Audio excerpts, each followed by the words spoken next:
A preview video clip for the week of October 13th, 2025, has been released, based on teasers for The Bold and The Beautiful. It shows Deacon Sharp, Sean Cannon, battling his affections for Sheila Carter Sharp, Kimberlyn Brown, and Taylor Hayes, Rebecca Budig. Penelope Poppy Nozawa, played by Roman Park, learns that Luna Nozawa, played by Lisa Yamada, is still alive. The DNA test results are also given to Bridget Forrester, played by Ashley Jones. As you read on, let's talk about what's coming up in the CBS soap drama. Sheila Carter and Sharp Spies. Let's start by discussing Sheila, who works in Taylor's office. Peeking through the crack in the door, she seems to be doing something concerning. Deacon is there, giving Taylor a warm, strong hug. Furthermore, it is longer than a few seconds. Sheila's husband can be heard saying that he needs Taylor. When she sees them together like that, Sheila doesn't even seem to get angry or sneer. Instead, she becomes adamant about preserving her marriage. Sheila's answer might have been very different if she hadn't reportedly changed for the better. Deacon Sharp's love triangle. Sheila and Deacon do have a private talk inside the restaurant. Because she wants her husband by her side, the waitress begs him to go back home. However, Deacon feels that he can no longer depend on his wife. It appears that he is becoming more intimate with Taylor and less with Sheila. What Poppy Nozawa found. Spoilers for the week of October 13th on The Bold and The Beautiful indicate that Poppy goes to a hospital office. What is going on, the woman asks. Lee Finnegan, Naomi Matsuda, and John Finnegan, Tanner Novlin, then tell Poppy that Luna is still alive. Poppy looks like she's in utter astonishment. The paternal DNA test results for Luna Nozawa. Over at the Spencer estate, Ashley Jones's character Bridget Forrester will read the findings of Luna's baby's paternity DNA test. Electra Forrester, Linnea Grace, asks Bridget if Will Spencer, Crew Morrow, is the father of Luna's child. Nothing is mentioned in the promotional video, but Bridget's face speaks for itself. While everyone else waits with anticipation, Bridget is limited to staring at Luna during the test. Bridget's mouth then opens wide. The findings suggest that Will might be Luna's biological father. What does this mean for everyone, including Will and Electra?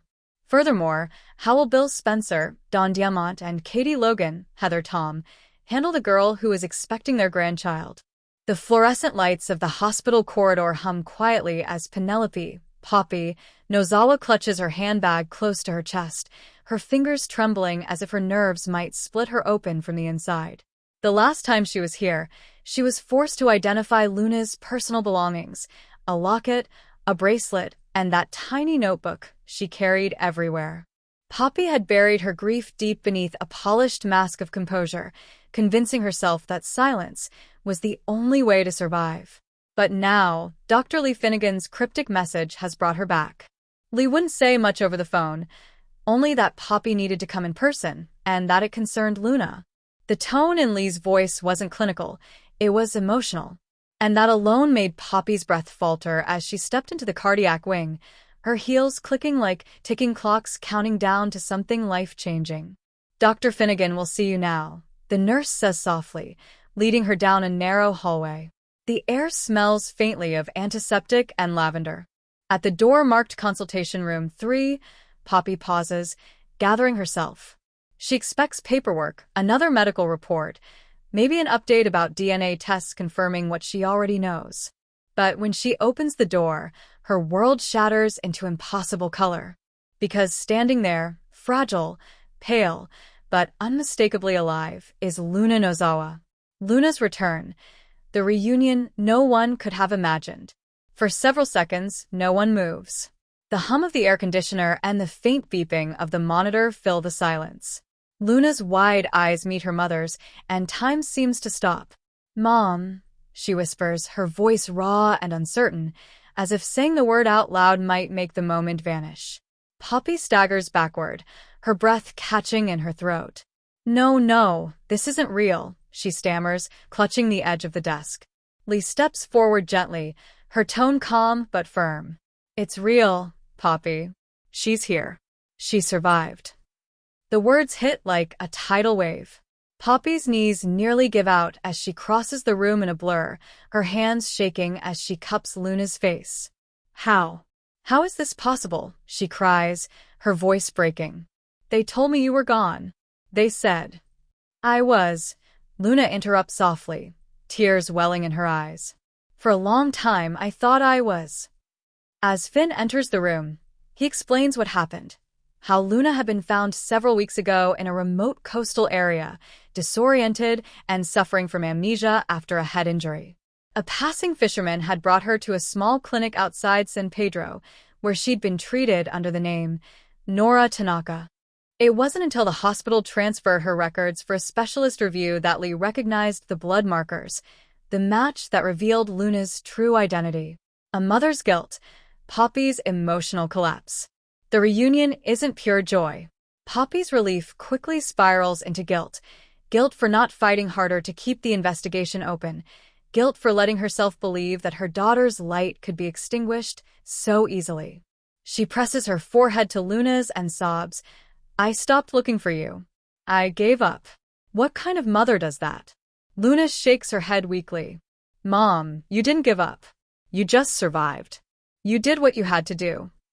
Lee watches quietly, the weight of her own secrets heavy in her gaze. She knows there's more to the story, things she hasn't told Poppy yet. Finn notices it too. When Poppy steps out for a moment to compose herself, Finn pulls his mother aside. You're hiding something, he says flatly. What else do you know about Luna's disappearance? Lee hesitates. It's complicated, she replies. Luna's injuries weren't just from an accident. Someone wanted her to stay hidden. Finn stiffens. Are you saying she was? Lee cuts him off. Not now. Not until we confirm the test results. The DNA results. The shocking revelation. Meanwhile, at the Spencer estate, Bridget Forrester stands in the living room holding a sealed envelope. The tension is palpable. Bill Spencer, Katie Logan, Electra Forrester, and even Will Spencer are gathered, their faces a collage of fear, anticipation, and denial. Electra paces the room. Just open it already, Bridget. We've been waiting for hours. Bridget hesitates, her hands shaking slightly as she unfolds the report. Her eyes dart across the page, scanning the numbers, allele markers, probability ratios, until she freezes. For a long moment, she doesn't speak. Then, she slowly looks up at the group, her lips parted in disbelief. Oh my God, she whispers. It's Will. A stunned silence blankets the room. Electra gasps. Katie's face drains of color. Bill stands still, his jaw tightening as the truth sinks in. His teenage son, his golden boy, is about to become a father. Luna's baby belongs to Will Spencer. The fallout, the Spencers in shock. Katie sinks onto the sofa, whispering, he's just a boy, but Bill's reaction is sharper, angrier. He's a Spencer, he growls, pacing the floor.